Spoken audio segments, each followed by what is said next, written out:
Welcome to ARK Ultimate Mobile Edition, where you wake up on a mysterious island, barely clothed, with no idea what's going on. And before long, you're building bases, taming dinosaurs, and fighting for survival in one of the most dangerous open worlds ever made. Whether you're brand new to ARK or returning after years, this version changes everything. In this guide, I'm going to walk you through everything that you need to know to get started, from core survival mechanics and smart taming strategies, to mobile exclusive systems, maps, and yes, the ARK Pass. Stick around, and by the end of this video, you'll know exactly how to start strong and avoid the painful mistakes most new survivors make. Let's start with what this version actually is. ARK Ultimate Mobile Edition isn't just a patch, it's a full rebuild of the original ARK Mobile. The visuals have been upgraded massively. The lighting, the water physics, the animations, they're all on another level now. It runs smoother with fewer crashes, shorter load times, and way better frame rates on modern phones. Plus, the entire user interface has been redesigned to make crafting, inventory management, and building far easier with touch controls. This new version is running on Unreal Engine 4, which means that the game finally feels like a proper ARK experience. You've got new textures, smoother animations, and even weather systems that look closer to the PC and console versions. Controller support has also been added, which gives players another option if they find touch controls too clunky. This version is much more beginner friendly than the original mobile release, but make no mistake, ARK is still ARK. The game won't go easy on you, and you're just going to need a solid plan to survive. So let's talk about your first hour. You'll spawn randomly on a beach, usually somewhere in the southern parts of the island. You'll have absolutely nothing. No tools, no weapons, not even clothes. Your first job is to gather materials by punching trees for thatch and picking up rocks off the ground.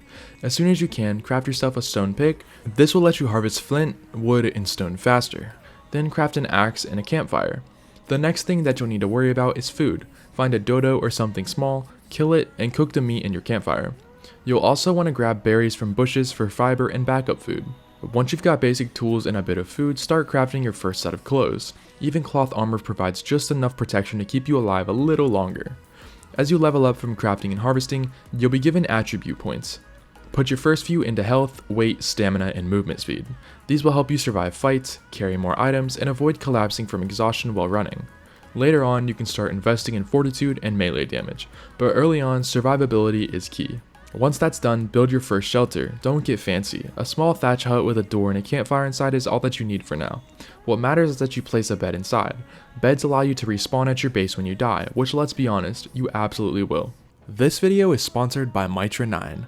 Mitra 9 is a kava and kratom seltzer company which provides an alternative to alcohol. These drinks give you a high, but without the impairment. They have a ton of great flavors, my favorite being tropical. If you're looking for a new drink to replace your coffee in the morning, Mitra is the way to go. Simply go to mitra9.com and use my code Outcasts and you will get 25% off your entire order. Now, back to the video. ARK Ultimate Mobile Edition gives you access to 6 massive maps, and each one offers a completely different survival experience. Starting with the island, this is the classic map and probably the best place for beginners. It's balanced, familiar, and has all the core biomes: forests, beaches, mountains, swamps, and a central volcano. If you're brand new to ARK, start here. It's the most straightforward map to learn the basics and get your first tames. Then there's Scorched Earth, a harsh desert map filled with sandstorms, extreme heat, and dangerous creatures like deathworms and wyverns. Water is scarce here, but survival is way tougher, but it rewards good planning and mobility. It's not a map I'd recommend for your first experience, but once you understand the basics, it's a fun challenge. Aberration is completely different. It's mostly underground, full of glowing plants, mutated creatures, and a dangerous radiation zone. There's no flying here, and you'll need climbing gear, gliders, and radiation protection just to survive. Aberration changes how you play ARK entirely. It's tougher but really rewarding once you learn its systems. Ragnarok is a fan favorite modded map that's been made official. It's gigantic and combines different biomes from across other maps. You'll find beaches, forests, mountains, desert ruins, and snowy castles, all packed into one map. There are also massive custom caves and unique areas like a Wyvern Trench and Ice Queen Dungeon. It's great for experienced players who want more freedom and variety. Extinction brings you back to Earth, but it's a ruined, corrupted version of itself. Cities are overran with alien creatures and massive titans. There are new mechanics here like orbital drops, element veins, and tameable titans, which are some of the biggest creatures in ARK. You will also encounter the corruption, which changes how you build and survive long term. Then we have Genesis Part 1 and 2, which completely flip the usual ARK structure. Genesis 1 breaks the map into different simulated biomes, like the volcanic zones, deep oceans, Arctic snowfields, and lunar gravity domes. You teleport between them instead of traveling naturally. Genesis 2 on the other hand takes place on a massive spaceship with high-tech gear, fast travel systems, and even story-driven missions. It's wild, futuristic, and packed with high-level gear and creatures. It's not beginner-friendly, but it offers some of the most unique gameplay ARK has to offer. No matter which map that you choose, the most important decision is where to build. Look for the spot that's close to water but not directly on the beach. You want access to resources without being constantly attacked. Build on cliffs or tucked away plateaus. Avoid swamps and carnivore spawn zones early on, and always think about how your base will expand over time. Taming dinosaurs is what ARK is all about. These creatures aren't just for show. They carry your gear, help you fight, gather resources, and eventually become your army. But the taming process is its own challenge. Most tames in ARK require you to knock the dinos unconscious first. You can do this with your fists, a wooden club, or a slingshot. Later, you'll unlock tranquilizer arrows, which are way more effective. Once the dino is down, you need to feed it its favorite food. Herbivores usually take berries, carnivores take meat. As it eats, the taming bar fills up. But here's the trick, the dino will start to wake up slowly. To keep it unconscious, feed it narcoberries or narcotics. If you let the torpor drop to 0, it wakes up and you have to start over. For your early and mid-game goals, aim for useful and powerful dinos. The raptor is a fast, aggressive predator that's perfect for both travel and combat. It can pounce on enemies, deal solid damage, and can be ridden once you unlock its saddle. The pteranodon is usually your first flyer. It's fragile, but once tamed, it opens up the entire map. You'll be able to scout for base locations, hunt for rare resources, and escape danger when things get bad. The Triceratops or Trike is another early game favorite. It's tanky, can soak up damage, and is one of the best berry gatherers in the game, which is crucial for making narcotics, feeding herbivores, and stockpiling food. Once you're ready for something more serious, go for a Rex. It's not easy to tame, you'll need a trap or some clever terrain, but it's a monster. It's got high health, massive damage, and ideal for clearing caves or boss fights. A good Rex can carry you throughout the toughest parts of the game. You'll want to craft bolas early too. These are lifesavers. They immobilize fast dinos like raptors or pteranodons, so you can easily knock them out safely.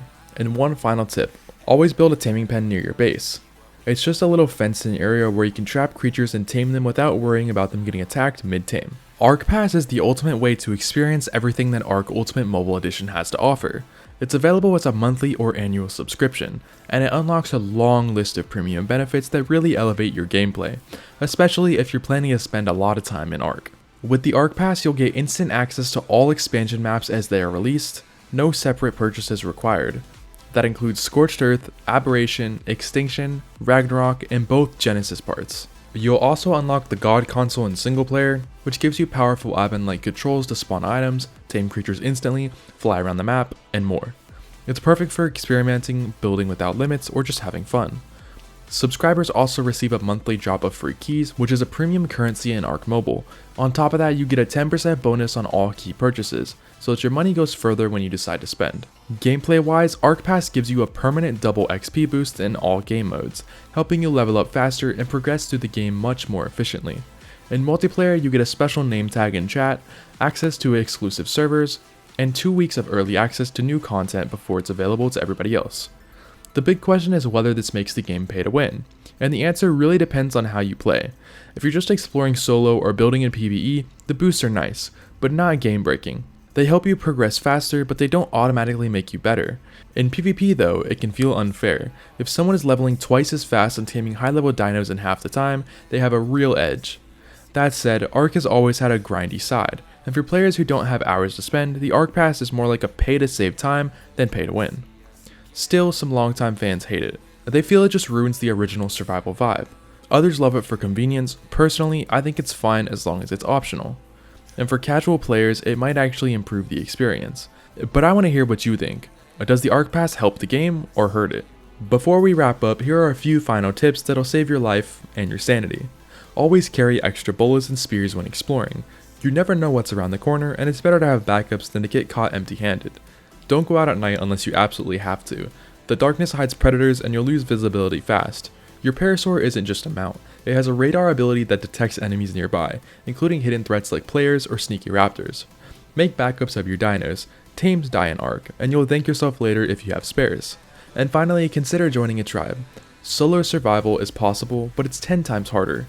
A good tribe means shared resources, faster progression, and protection. ARK Ultimate Mobile Edition is easily the best version of the game we've seen on phones. It looks great, runs better, and finally gives mobile players the full ARK experience. There are still some grindy parts, and yes, the ARK Pass is a controversial system, but if you've ever wanted to dive into ARK from your pocket, now is the perfect time. If this guide helped you out, be sure to drop a like, subscribe for more ARK content, and leave a comment letting me know what you're struggling with most. I've got more guides on taming, PvP, and advanced building coming soon. Thanks for watching, and I'll see you on the ARK.